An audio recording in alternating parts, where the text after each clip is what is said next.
Welcome, today I'm showing how to customize your quick launch into a Samsung Galaxy A34.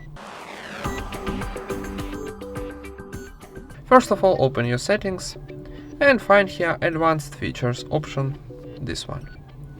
Next up, go into Site Key option, and here we got our two quick launch option, double press to power key and press and hold. So for example, if you wanna activate, disable or activate double press, by tapping on this feature, this disabled option, disactivate.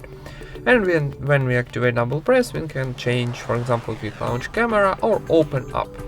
If you choose this option, you choose some, maybe Opera, for example, open application. If you wanna choose another one, tap here on the setting icon and select another application, maybe YouTube, for example.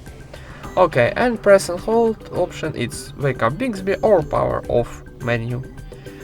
And thank you for watching, leave thumbs up and subscribe to our channel.